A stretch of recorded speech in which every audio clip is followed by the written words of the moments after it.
ሰላም ጤና ይስጥልኝ ውድ የ24/7 ዜና ተከታታዮቻችን የሰዓቱን ዜና ይዤ ቀርብ ያለው እስከ ፍጻሜው አብራችሁን ቆዩ። የምንለቃቸው መረጃዎች እንዲደርሳችሁ ላይክ፣ ሼር እና ሰብስክራይብ ማድረጋችሁ እንዳትረሱ በማለት ወደ ዜናው አለ።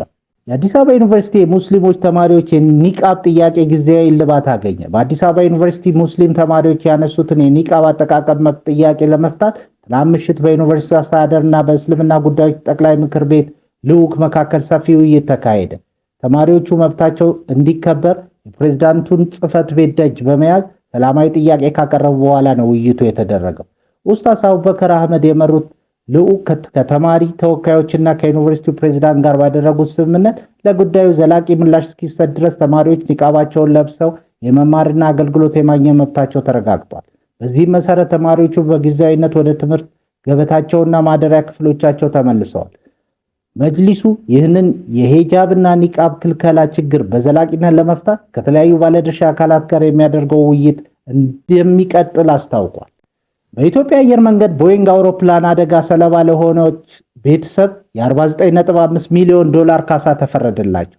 በአሜሪካ የሚገኝ የዳኞች ቡድን ቦይንግ ኩባንያ እንደ አውሮፓ አቆጣጠር በ2019 በደረሰው የ737 ማክስ አውሮፕላን አደጋ ለሞተችው የ24 ዓመቷ ሳሞያ ስቱሞ ቤተሰቦች 49.5 ሚሊዮን ዶላር ካሳ እንዲከፈል ወሰነ።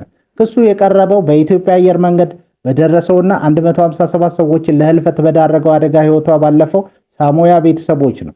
በቺካጎ የሚገኘው የዳኞች ቡድን ከ2 ሰዓታት ውይይት በኋላ ውሳኔውን ያስተላለፈ ሲሆን አብዛኞቹ የዚህ አደጋ ሰለባ ቤተሰቦች ጉዳያቸውን ከፍርድ ቤት ውጭ ቢጨርሱ የስቱሞ ቤተሰቦች ግን ከስምምነቱ ባለመድረሳቸው ወደ ፍርድ ቤት አመርተዋል።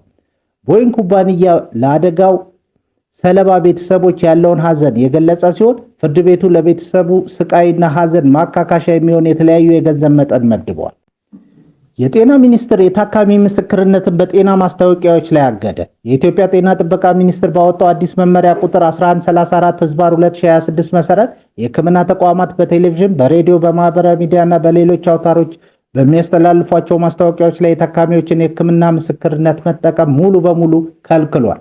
መመሪያው የተዛቡ አመለካከቶችን ለማስቀረትና የሕዝብን ባህላዊ እሴት ለመጠበቅ የወጣ ሲሆን ማስታወቂያዎችን የሚያሰራጩ የሚዲያ ተቋማትም የይዘቱን ትክክለኛነት የማረጋገጥ ሕጋዊ ኃላፊነት ተጥሎባቸዋል። ከዚህም በተጨማሪ እንደ የሁሉም ምርጫ ያሉ የተጋነኑ አባባሎች የተከለከሉ ሲሆን ሕፃናትንና ውሳኔ መስጠት የማይችሉ ሰዎችን ያለ ወላጅ ፈቃድ ማሳተፍም ክልክል ነው። መመሪያውን በሚጥሱ የጤና ተቋማት ላይ እስከ 100 ሺህ ብር፣ በሚያሰራጩ ሚዲያ አካላት ላይ ደግሞ እስከ 30 ሺህ ብር የሚደርስ የገንዘብ ቅጣት ይጣላል። በሌላ ዜና የሩሲያው ፕሬዝዳንት ቭላዲሚር ፑቲን ወደ ቻይና ሊያቀኑ ነው። የሩሲያው ፕሬዝዳንት ቭላዲሚር ፑቲን በሚቀጥለው ሳምንት በቤጂንግ ይፋ የሥራ ጉብኝት እንደሚያደርጉ ተገልጿል። ይህ የአንድ ቀን ጉብኝት የሚካሄደው የቻይናው ፕሬዝዳንት ሺጂፒንግ ከአሜሪካው ፕሬዝዳንት ዶናልድ ትራምፕ ጋር ያደረጉትን ከፍተኛ ጉባኤ ባጠናቀቁ ማግስት ግንቦት 12 2018 ዓ.ም እንደሚሆን ተነግሯል። ጉብኝቱ በሞስኮና በቤጂንግ መካከል ያለው መደበኛ ግንኙነት ለማጠናከር ያለመ ሲሆን ያለምንም ትልቅ ድግስ ወይም ይፋዊ ሰልፍ በተረጋጋ መንፈስ እንደሚከናወን ታውቋል። ቻይና በአንድ ወር ውስጥ የሁለቱን የዓለም ልዕለ ሀያላን ሀገራት የአሜሪካና የሩሲያ መሪዎችን ከዓለም አቀፍ መድረኮች ውጭ ስታስተናግድ ይህ የመጀመሪያዋ በመሆኑ የብዙዎችን ትኩረት ስቧል። ይህም ቤጂንግ እየተከፋፈለ ባለው የዓለም ጂኦፖለቲካዊ ገጽታ ውስጥ ከሁለቱም ኃይሎች ጋር ያላትን ግንኙነት ሚዛናዊ ለማድረግ የምታደርገውን ጥረት ያሳያል ተብሏል። በዲሞክራቲክ ሪፐብሊክ ኮንጎ አዲስ የኢቦላ ወረርሽኝ 65 ሰዎችን ገደለ። በዲሞክራቲክ ሪፐብሊክ ኮንጎ ምስራቃዊ ኢቱሪ ግዛት በተቀሰቀሰ አዲስ የኢቦላ ወረርሽኝ የ65 ሰዎች ሕይወት ማለፉን የሀገሪቱ ጤና ባለስልጣናት አስታወቁ። እስካሁን ድረስ 246 ተጠርጣሪ የቫይረሱ ተጠቂዎች የተመዘገቡ ሲሆን ወረርሽኙ ወደ ጎረቤት ኡጋንዳም ተሻግሮ በአንድ ሰው ላይ ሞት አስከትሏል። የአፍሪካ የበሽታ መቆጣጠሪያና መከላከያ ማዕከል እንደገለጸው ቫይረሱ የተገኘባቸው ናሙናዎች ክትባት ለሌለው ቡንዲቡጊዮ ለተባለው የኢቦላ ዝርያ መሆናቸው ስጋቱን አክብዶታል። በተለይ በግዛቱ የሚገኙ የማዕድን ማውጫ ከተሞች ከፍተኛ የህዝብ እንቅስቃሴ የሚታይባቸው በመሆኑ በሽታውን ለመቆጣጠር አስቸጋሪ አድርጎታል።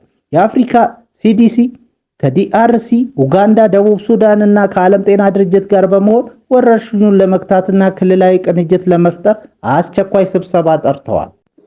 የሐማስ ወታደራዊ አዛዥ በእስራኤል ሰራዊት ጥቃት መገደላቸው ተገለጸ። በጋዛ የሐማስ ወታደር ክንፍ ከፍተኛ መሪ የሆኑት ኢዝ አል-ዲን አል-ሃዳድ ዓርብ ዕለት በእስራኤል ጦር የአየር ድብደባ መገደላቸውን የእስራኤል የዜና ምንጮች አስታወቁ።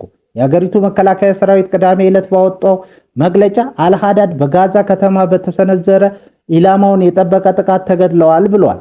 አዛዡ የጥቅምት 7ቱን ጥቃት ካቀዱት የመጨረሻዎቹ ከፍተኛ መሪዎች አንዱ እንደነበሩ ተገልጿል። የእስራኤል ጠቅላይ ሚኒስትር ቤንያሚን ኔታንያሁና የመከላከያ ሚኒስትሩ በሰጡት የጋራ መግለጫ አል-ሃዳድ ዋነኛ የጥቃት አውታር እንደነበሩ ጠቁመዋል። የአሜሪካ ልዑካን በቻይና የተሰጣቸውን ስጦታዎች ወደ ቆሻሻ መጣያ መጣላቸው ተሰማ። የአሜሪካው ፕሬዝዳንት ዶናልድ ትራምፕን አጅበው ወደ ቤጂንግ ያቀኑት የልዑካን ቡድኑ አባላት ጉዟቸውን አጠናቀው ወደ ሀገራቸው ከመመለሳቸው በፊት በቻይና ወገን የተሰጧቸውን ስጦታዎች በሙሉ ወደ ቆሻሻ መጣያ መጣላቸው ተዘግቧል። ልዑካኑ በቤጂንግ ካፒታል አውሮፕላን ማረፊያ ወደ ኤርፎርስ ዋን ከመሳፈራቸው በፊት እንደ ጊዜያዊ ስልኮች፣ የደህንነት ማለፊያዎችና ልዩ ልዩ ማስታወሻዎች የመሳሰሉ ስጦታዎችን በአውሮፕላኑ መውጫ አቅራቢያ በሚገኝ የቆሻሻ መጠራቀሚያ ውስጥ ጥለዋቸዋል። እንደ ዘ ኢኮኖሚክ ታይምስ ዘገባ ከሆነ ይህ እርምጃ የተወሰደው በከፍተኛ የሳይበር ደህንነት ስጋት ምክንያት ሲሆን ከቻይና የመጣ ማንኛውም ነገር ወደ አውሮፕላን እንዳይገባ የሚል ጥብቅ መመሪያ ተሰጥቶ እንደነበር ተገልጿል። የሁለቱ ሀገራት መሪዎች ወዳጅነት ድባብ ቢያሳዩ በጉብኝቱ ወቅት በደህንነት ፕሮቶኮሎችና በጋዜጠኞች መግቢያ ላይ አለመግባባቶች ተከስተው ነበር። ይሁን እንጂ ከዋይት ሃውስ እስካሁን የተሰጠ ይፋዊ ማረጋገጫ የለም። መንግስት ጡረታ ዕድሜን ወደ 67 ከፍ የሚያደርጉን እቅድ በመቃወም በቤልጅየም የተቃውሞ ሰልፍ ተካሄደ። በቤልጅየም 67 በሚል መሪ ቃል መጠነ ሰፊ ህዝባዊ የተቃውሞ ሰልፎች ሰሞኑን ተካሂደዋል። በሺዎች የሚቆጠሩ ዜጎች 67 ቁጥር የተሰረዘባቸውን ሰሌዳዎች በመያዝ አደባባይ ወጥተዋል። የተቃውሞ መንስኤ መንግስት የነበረውን የ65 ዓመት የጡረታ ዕድሜ ደረጃ በደረጃ ወደ 67 ከፍ ለማድረግ ማቀዱ ነው። ሰልፈኞቹና የሰራተኛ ማህበራት ውሳኔው በተለይ ከባድ ስራ በሚሰሩ ዜጎች ጤና ላይ አደጋ የሚጥልና መብትን የሚጋፋ ነው ብለዋል። በተቃውሞው ሳቢያ የትራንስፖርትና የህዝብ አገልግሎቶች ተስተጓጉለዋል። መንግስት የህዝብ ቁጥር እርጅናን ተከትሎ የሚመጣውን የኢኮኖሚ ጫና ለመቀነስ ውሳኔው የግድ ነው ቢልም ሰልፈኞች ግን እቅዱ እንዲሰረዝ እየጠየቁ ነው። ክቡራን አድማጮቻችን ለሰዓቱ ያልናቸው ዜናዎች በዚህ እናበቃለን።